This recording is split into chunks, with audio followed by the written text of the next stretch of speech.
Hey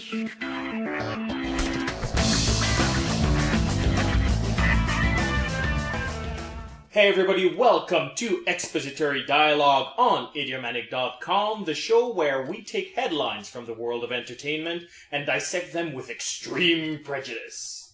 Hi, this is Phil, the professional time waster / game designer. I'm Nicholas, I'm the video game correspondent for Idiomatic.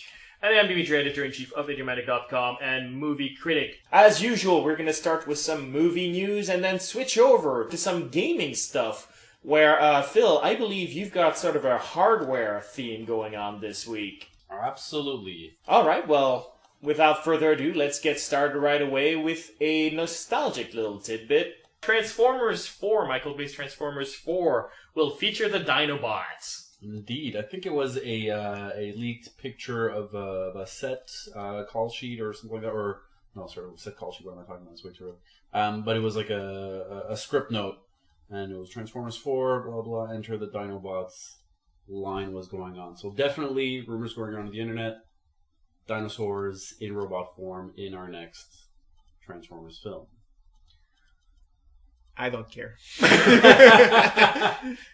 I did not see the first, the second, or the third, so I'd be completely lost in the story if I started going to see it now, so I'm not going to do it. I admit that I called it quits after the second one. In fairness to Michael Bay, the second one was, produced during the writer's strike, so he essentially moved forward with the project without a screenplay.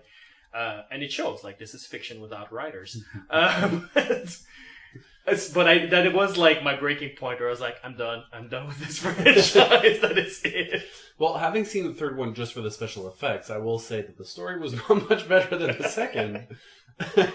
And ultimately, I've been watching these films really for that sole purpose. I really have to shut off my brain anytime Shia LaBeouf is talking, or anything other than robots fighting is happening on screen, because it is the most brain-numbing sort of franchise and thing that can go on. Dinobots they were the second most popular robots, in the Transformers franchise.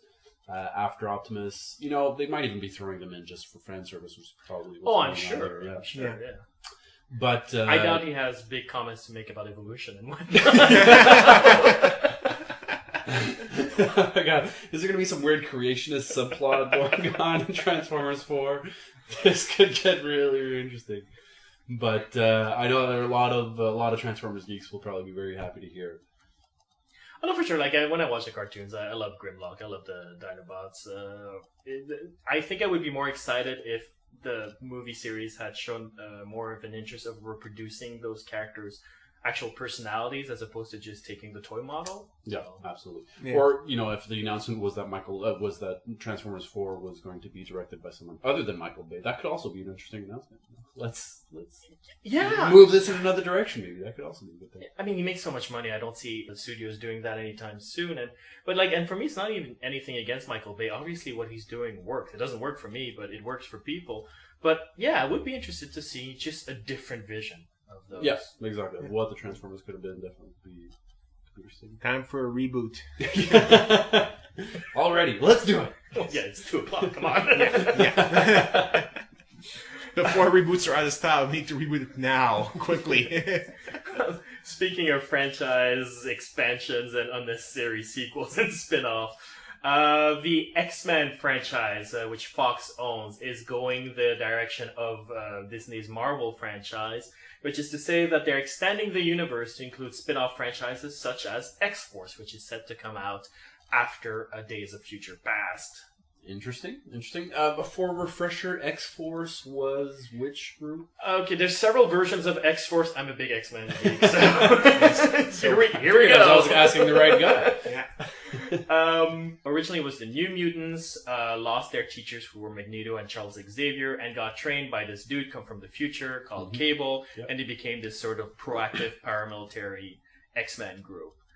But from some of the words that the director is hinting at, they're going to go more in the direction of the current incarnation of X-Force, which is a Wolverine special ops strike team taking down the bad guys before the bad guys take them down, sort of thing. Okay. Right. Of course, it's X-Men, so all Wolverine all the time. Yeah. You have to. There hasn't been a single X-Men movie without Hugh Jackman. So. Exactly. Even that first class cameo, they still threw him in there.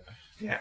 But actually, I like the idea of if they do it that way, though, it would make sense because Hugh Jackman is sort of the symbol of the X-Men franchise at this point, and to move him off to a spin-off and continue the main X-Men franchise without Wolverine, and sort of open the spin-offs with a strong star to head them off, might not be a bad commercial move, though.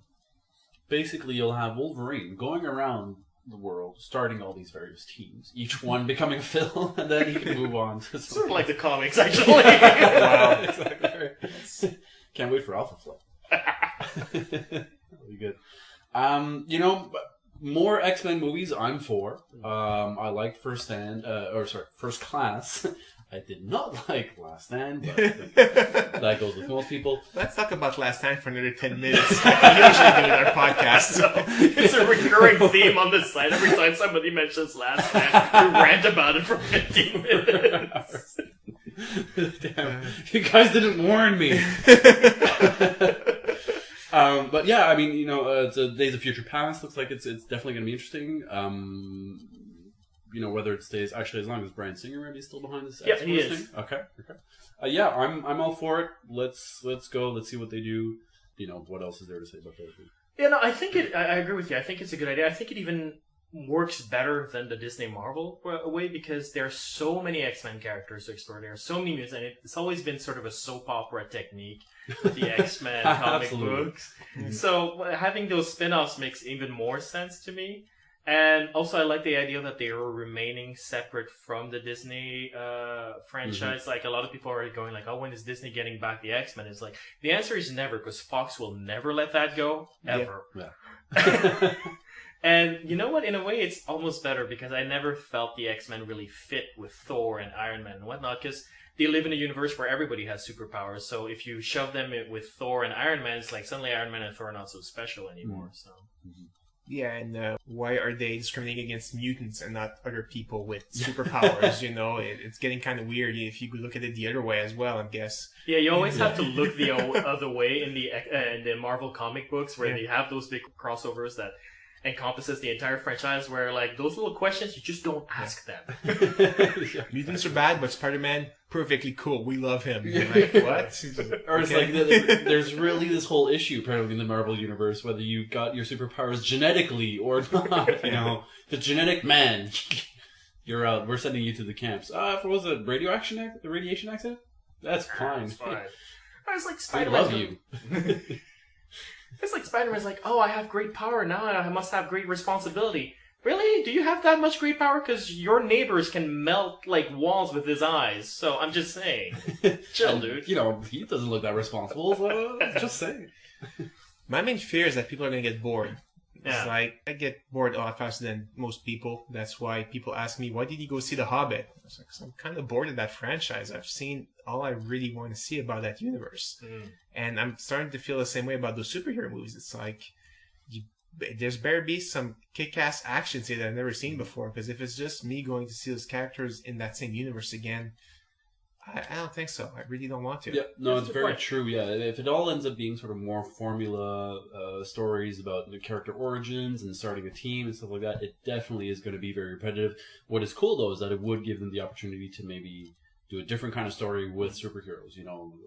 Change up the format even of the film, of the kind of stories that you're telling. It's not necessarily just origin stories. Play around with the format a little bit more. Then all these superhero movies could definitely be interesting. No, I agree. And certainly the Wolverine seems to show a producer's intent on giving us something different. I'm not saying the Wolverine was a perfect movie, but it was definitely not following the usual superhero formula. It was much more intimate. It was much more, here's a character study, and then a giant robot at the end, because we still haven't quite gotten rid of But the it formula. seemed almost more of like a crime film than a superhero film. Sounds good. We'll keep our fingers crossed. Yeah. And final news item on the entertainment front, because we're doing gaming afterwards. Every thriller movie of your youth is getting a TV spin-off. Here are the movies that are currently being turned into a TV shows right now. The Exorcist, Hellraiser, 12 Monkeys, Scream, Outbreak, Rosemary's Baby, and Jurassic Park. My question is, what triggered this? Because they wouldn't do that on TV if there wasn't one that had one trailer from our youth that had a great success, and it's like, oh, we need to copy this. There's two, actually. The first one is Hannibal, which got great critical success this summer. Okay.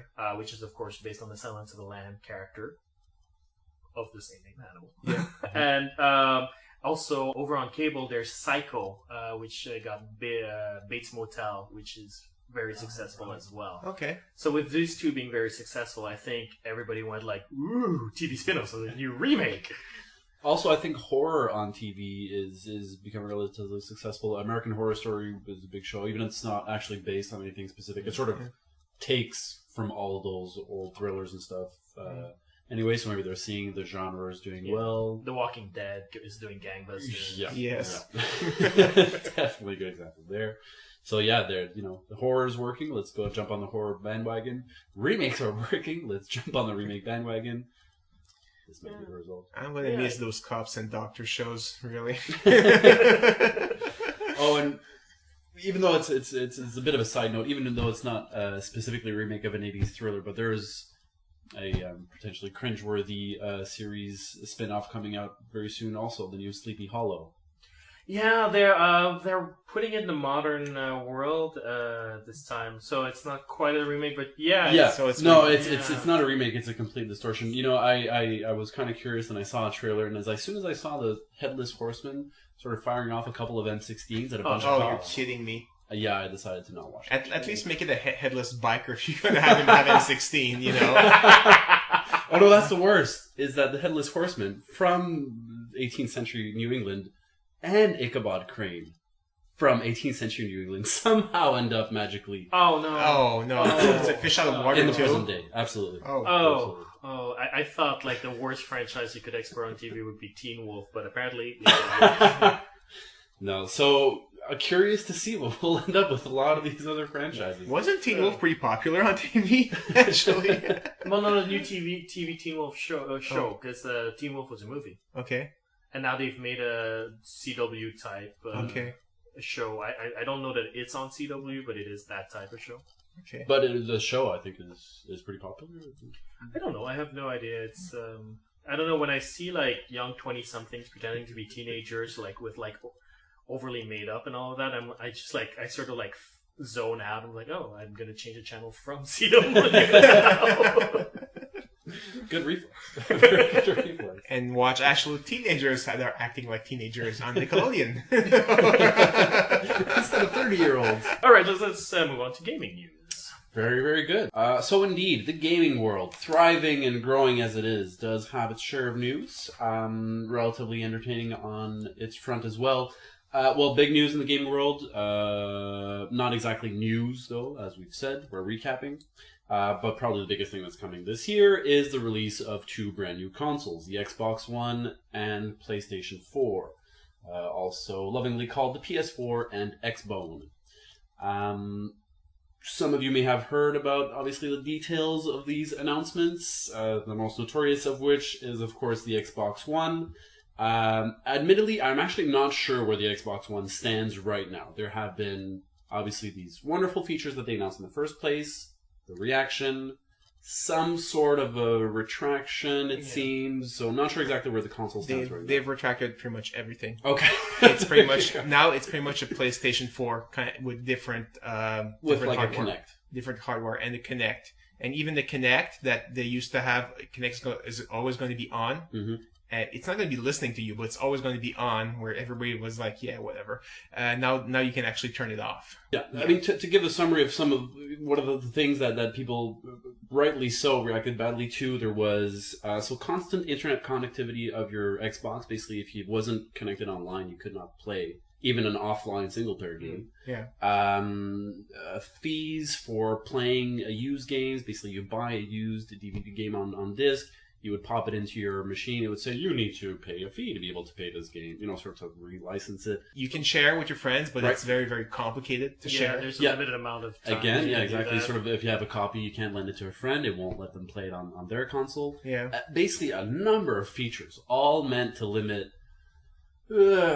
copyright infringement, copying, etc., things like that. But I mean, we're talking about normal practices that people are used to doing with their video games and have been doing for years. Lending my friend a game, buying a used game. Yeah, which legally speaking falls under fair use. That is not pirating or stealing. That. Exactly right. Yeah.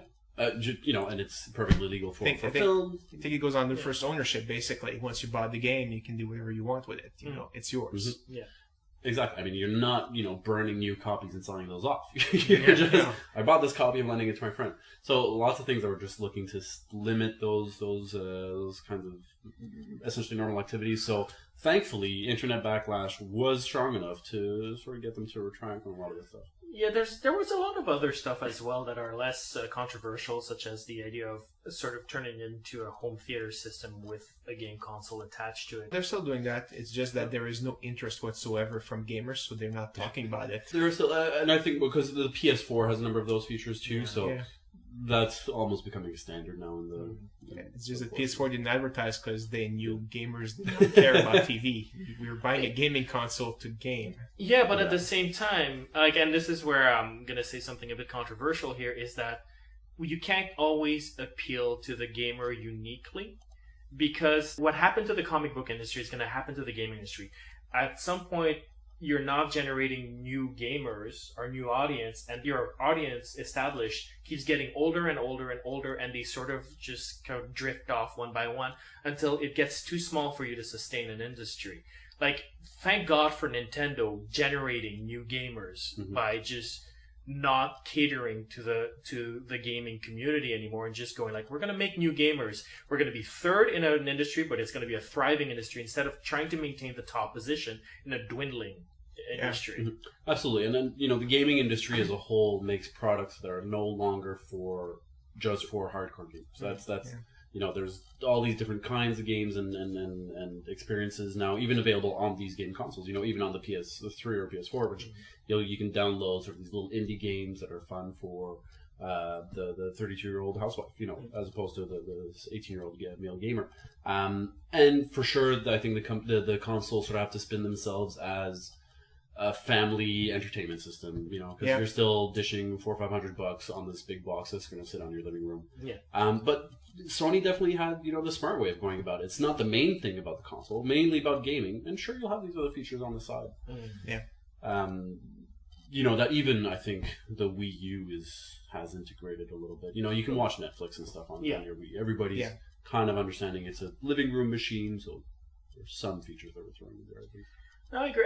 I think being too sheepish about it is not necessarily a good way to attract new customers. But at the same time, what was it in E3 that the Xbox One revealed most of its features? They came up with a special conference before that. Oh, okay, sorry. Where basically everybody that was applauding was just Microsoft employees in the back, and newspapers and gamers were just watching. It was like listening to about TV, and they were like, "What?" Yeah. It's great that you don't need a cable box anymore, but you still need to pay for cable, and so it's basically a $500 cable box if you don't include the games. It's just ridiculous. Anyway. We've mentioned when we were talking about movies, the idea of the special features, always interviewing the people with the original vision and never interviewing the people who cut up the thing.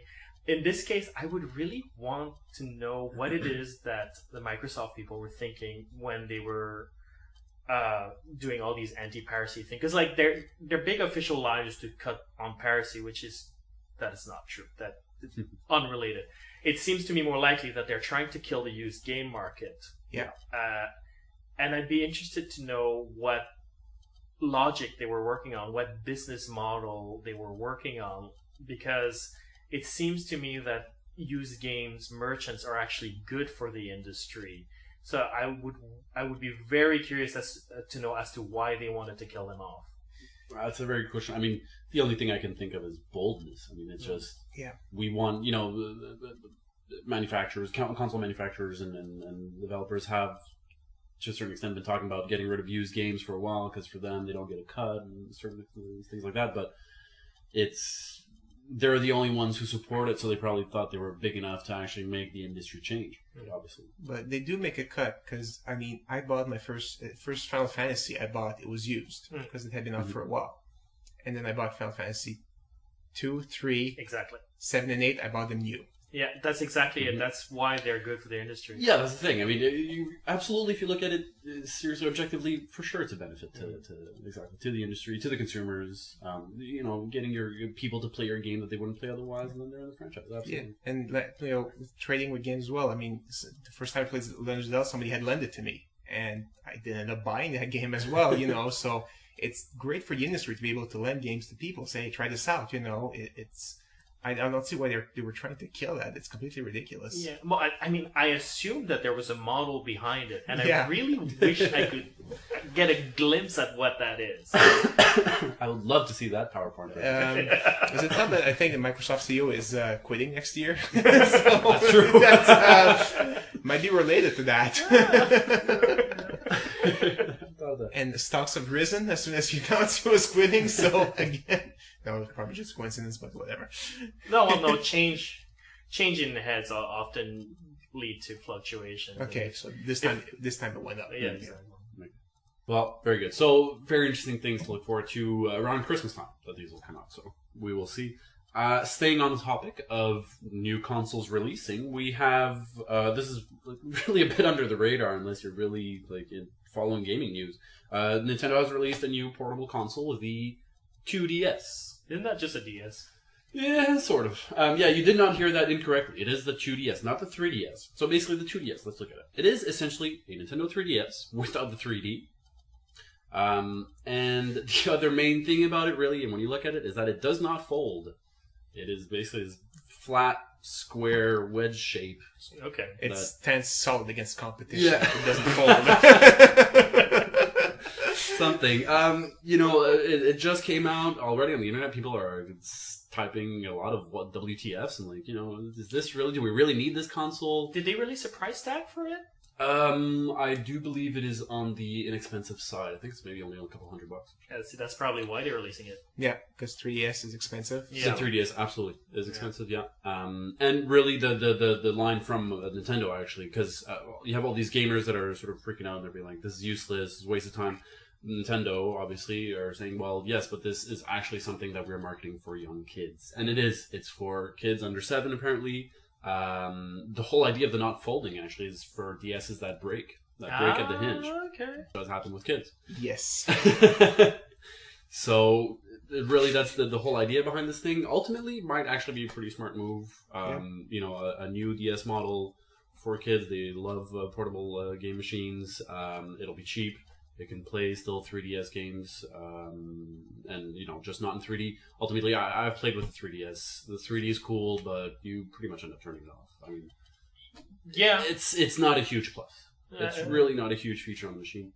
No, I agree. I think once again, I mentioned this earlier. It's Nintendo growing the market instead of trying to reach the top spot. And I think again, it's smart. I think it's smart to appeal to families who are concerned about their budgets by making a cheaper product that allows them to sell the same games. Because I think they must have realized that the 3DS's current price tag blocked a lot of people from getting the new generation portable console. So. Mm-hmm. Yeah, and there was a huge impact. They really did not have great sales right off the bat with 3DS, so probably making up for the mistakes they made with the 3DS. And Nintendo's successes far outweigh their flops so far in terms of consoles and things. So this will probably not be the end of the world for them. Yeah, it's also again a case of know who the product is marketed for. Yeah, absolutely. If it's not marketed for you, you don't get to complain about it. Really, Well, that's the thing. It's not like they're discontinuing the 3DS. It's like, what do you have to complain about? Just don't buy it. I mean, I think it's really this phenomenon, the little bit of gamers, whenever something new comes out, feeling that they absolutely have to buy it. Yes, absolutely have to that have is it. true. It's like, it's new, it's mine. Absolutely. Oh, wait, it's a downgrade from what I already have. Oh. Why would I buy this? Oh, well then, as a game maker, do you really want to wean people off that sort of addiction? No, I'm pretty sure they're completely happy with people sort of having that reflex. With No, they're stuff. starting the addiction with the younger kids. That's basically what it is. They're pulling the tobacco company move. Yeah. Hit them young. Yeah, so that'll probably work out for Nintendo and look for young kids walking around with weird clamshell consoles now. Still on the hardware front, another interesting piece of, again, not so much news. It's something that's been developing about in the last year. They had a Kickstarter last year, I think it was, that went really well, but probably the most exciting piece of hardware that will be coming out in the next year or two for PCs or computers specifically really is a gaming peripheral. It's the Oculus Rift. If you remember this name, repeat it. Oculus Rift. Oculus Rift. You will be wanting to look for this in the future. You guys all remember virtual reality from the 90s was the coolest thing until you put a helmet on, then it hurt your head, didn't really work, and it was slow and never really as good as you thought it would be. Well, the Oculus Rift will. It's a technology actually that's been developed. It's a small team in the States. You have pretty much every major game developer these days is really getting behind it. It's a simple VR helmet. It's 2 screens, basically one for each eye, giving you stereoscopic full 3D. Screens are in 1080p. They cover your entire field of vision. So this little helmet will really, really make you feel like you're inside a game. To the extent where someone playing a roller coaster simulator who was actually afraid of roller coasters started screaming during a demo. You can look it up on YouTube. This is true. Any first-person type of game, some space simulators are coming out. It's really going to be sort of the next evolution from going to small monitors to big HD screens. The next step up is going to be the Oculus Rift. It's already available to game developers as a $300 development kit, which is cheap, which is really accessible. It's really cheap. Yeah. Absolutely is. They want to get it into as many hands of developers as they can before it actually comes out. The consumer version isn't out yet. But I think you could probably expect it to be maybe around the same price range. You know, price of a big screen TV, basically. Potentially the most mind-blowing gaming experiences you ever will live. Hopefully. Hopefully, yes. But I mean, I think it's the game industry backing which is really making this exciting. John Carmack, the guy who created Doom and id Software, now went on to work as CTO of Oculus Rift. Okay. Because I remember a time in mid-90s where the CD was the big thing, and they had like full motion video, and that was the huge thing, and everybody, the games now are going to be like movies that you play in, and that lasted about a year, and then when it people crashed. realized that they wanted to play the game, not watch it. Pretty much, and they realized that instead of seeing a full motion video, they saw like a just tiny little square in the middle of the screen with a bunch of black lines on it. That was terrible to watch. So I'm just hoping that developers don't like rush and come out with like the crappiest games possible, so that you just, hey, we're using this technology now, you know, buy our game, and then you get really angry at the technology because you're playing crappy games and it basically dies. I think the first part of what you're fearing is bound to happen though, because that's sort of the appeal of programming and sort of exploring these new options, is to use these options as a programmer, as a creator of a game.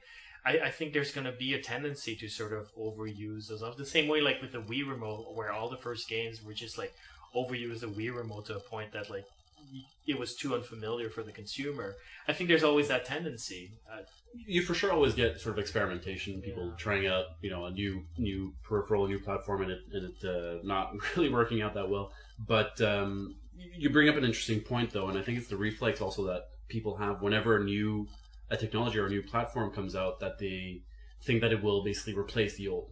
And absolutely everybody, you know, it's normal. You think, okay, there's a new console, it's going to sort of replace the old one, etc. But I think what's cool about the Oculus Rift and what it's going to become really is that you can't look at it as something that's going to replace your screen for sure. Because first of all, it's, you know, it's a singular experience. You can't share it with other people. And I think it's going to be sort of for the more specific and more immersive and more hardcore, essentially, gaming experience, which will become probably that much more hardcore. But you know, I don't think you can assume that all TVs will be replaced by Oculus Rifts. Oh no, it's such a different experience at the same time. But you know, that is hopefully people won't be seeing it as a new thing and won't be jumping on the bandwagon and sort of doing all this and sort of taking every existing game and making like an Oculus Rift port. Oh my God. Really doesn't work well, and you know, just making you dizzy and stuff. But unfortunately, I think it's also probably something that will happen if it picks up, if it gets big. Yeah, you'll probably get a lot of. Just like more recently, and you know, don't want to talk about the '90s and Sega CDs, but like more recently, like 3Ds in cinema. You had some that did a great job, but you also had the ones that were just like Let's just put little flames in front and call it 3D movie so we can charge $4 extra. Yeah, that pretty much killed the 3D. Yeah, exactly. Domestically, at least. Internationally, it's still doing well. Okay, cool. Never got that. Yeah, but yeah, I mean, again, a phase that might just pass. You know, and 3D could be interesting, again, if it became a bit more of a specialty thing. If we didn't necessarily apply it to every single film. Yeah. But you would have specific, very intense 3D experiences or 3D films that you could go see. But I'm not going to go see, you know, the Last Airbender. Yeah. Well, I'm not going to see The Last Airbender at all. But I'm not going to go see, you know, a drama or a period piece in 3D. You know, that's weird. A lot of people say that, but actually those are the movies I would see in 3D because the details of the costumes and whatnot, the immersion of that 3D offers you would actually be kind of neat. If it's, yeah, visually stunning film, yeah, for sure. But I'm thinking more of like a... but like a talking head movie. Yeah, Little Miss Sunshine, you know? It was fun, good movie and everything, but no, 3D, I'm good. Before Sunrise in 3D. But like one hell of a sunrise. But here's a real question about the Oculus Rift that I want to ask. How long is it going to take before an American senator declares it a sin on humanity and the sole source of violence in the world? It will take 2 seconds before a senator declares it. But I'm pretty sure somebody has already declared that. Yeah, exactly. So, but you know, the thing is that thankfully, other than their very sort of fervent base, most of the time people do not end up believing them because the evidence that supports the claim is non-existent. And you know, until a senator, I think, does come up with the actual evidence that somebody's gone nuts because of an Oculus Rift, I think hopefully people will be sufficiently level-headed to not believe in it. But for sure, as soon as it comes out, yeah, somebody's probably, like you're saying, already saying that it's the devil. Yeah, it's like, no, but I almost understand. Like, there's something a little bit scary about how isolating it is, and I can see how, like, if you're the least bit close-minded about new technology, you'd be like, that's a step too far. Like, you know what I mean? Yeah. That's true. Yeah. But all these things I find often a little ridiculous because it assumes that a person in front of this technology or platform or whatever cannot differentiate between that and reality. In certain extreme cases, sure. Most people, I think, are. Should be right. But yeah, they're politicians, special breed. Indeed. That's all the time we have, but if you'd like to share your thoughts, please write us at mail@idiomatic.com or post a comment at idiomatic.com. Just click on the episode name. Thanks for listening and see you next week. Signing off.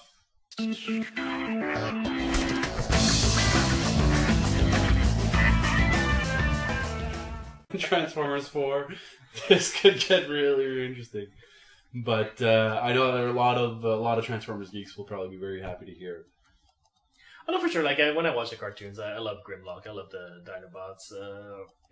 I think I would be more excited if the movie series had shown more of an interest of reproducing those characters' actual personalities as opposed to just taking the toy model. Yeah, absolutely. Yeah. Or, you know, if the announcement was that that Transformers 4 was going to be directed by someone other than Michael Bay, that could also be an interesting announcement. Let's move this in another direction. Maybe that could also be a good thing. I mean, he makes so much money. I don't see the studios doing that anytime soon. And for me, it's not even anything against Michael Bay. Obviously, what he's doing works. It doesn't work for me, but it works for people. But yeah, I would be interested to see just a different vision of those. Yeah.